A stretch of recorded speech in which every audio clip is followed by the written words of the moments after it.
কি তোকে ছাড়বো একটা শর্তে, তোকে মদ খাইতে হবে, কিন্তু তুই ধ্বংস হবি নজরুল, তোর মৃত্যু হবে। প্রপার বিচারের মুখোমুখি করেন। হাত বাঁধা হলো, পা বাঁধা হলো, একটা মেয়ের সাথে কফি খাওয়ালো, এছাড়াও অন্য কোনো ধরনের মাদক বা নেশার দ্রব্য আপনাকে খাওয়ানো হয়েছে? আমাকে যখন সে ছাড়বে, আমাকে বললো কি তোকে ছাড়বো একটা শর্তে, তোকে মদ খাইতে হবে। আমি বলছি ভাইয়া আমি মদ খাইতে পারি না, আমাকে ছাড়েন, আমার আম্মু কান্না করতেছে বাসায়, আমাকে ছাড়া। আমি জানি 10টা পার হয়ে গেলে আমার আম্মুর হার্ট অ্যাটাক হয়। আমি বলছি আমাকে ছাড়েন। পরে আমাকে বলে তোকে মদ খাইতে হবে, তাই তুই চাইতে পারবি। পরে তার অ্যাসিস্ট্যান্ট যে মিয়ামি, সে আমাকে বললো আপু প্লিজ খান। আমি আচ্ছা ঠিক আছে। সে তার অ্যাসিস্ট্যান্টকে কানে কানে কি যেন বললো, কি মিশাই দিতে। আমি দেখলাম একটা পাউডার টাইপের কি যেন, সে এতটুকু হুইস্কির মধ্যে একটা পাউডার মিশাই দিল। পাউডার মিশায় ইমনকে ডাকলো, ওই রুম থেকে ইমনকে ডাক দিয়ে বললো অরে ছাইরাতে, এবং কোনো উবার গাড়ি কিছু দেয় নাই আমাকে। ইমন আমার হাত টান দিয়ে শুধু বললো আপু বারান্দা থেকে নিচে লাফ দাও। আমি বারান্দা থেকে নিচে লাফ দিচ্ছি ভাইয়া। এরপরে 2 দিন আমার কোনো হুঁশ ছিল না, আমার কিছু মনে নাই যে কি হয়েছে 2 দিন। তখন থেকে আপনি বাসায় কি হবে? ওখান থেকে বাসায় আসছি রিক্সা দিয়ে, আমি 300 মিটার আসছি। আমার একটা ফ্রেন্ড আমাকে নিয়ে আসছে বাসায়, এবং বাসায় আসার পরে ওই যে আমি অজ্ঞান হয়েছি, আজকে সকালে আমি উঠছি, এবং এখন পর্যন্ত আমি নর্মাল না। এখানে সবাই বলতেছে আমি নর্মাল না। আমাকে কি দিছে আমি জানি, আমি কোনো ড্রাগের নাম জানি না ভাইয়া।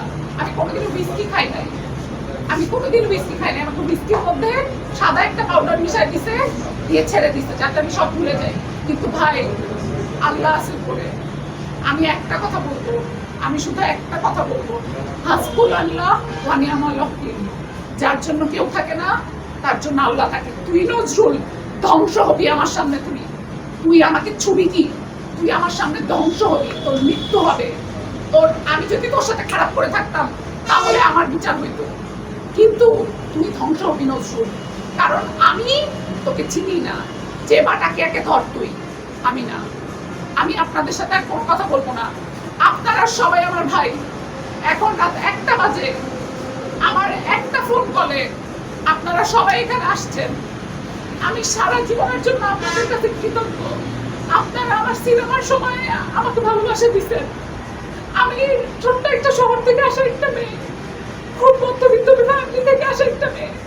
আপনারা আমাকে আমার মডেলিংয়ের সময় সাপোর্ট দিচ্ছেন, আমার সিনেমায় সাপোর্ট দিচ্ছেন, আমার বিপদের দিনে পাশে থাকছেন। ভাই আপনাদের কাছে আমি হাজারো কৃতজ্ঞ, কিন্তু ভাই আপনারা আমাকে এই প্রাপ্য শাস্তি, আর যে প্রাপ্য শাস্তি এইটুকু দেন ভাই।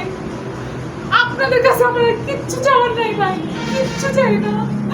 আপনারা আমাকে এই প্রাপ্য শাস্তিটুকু দেন, তাকে অ্যারেস্ট করেন, তাকে প্রপার বিচারের মুখোমুখি করেন।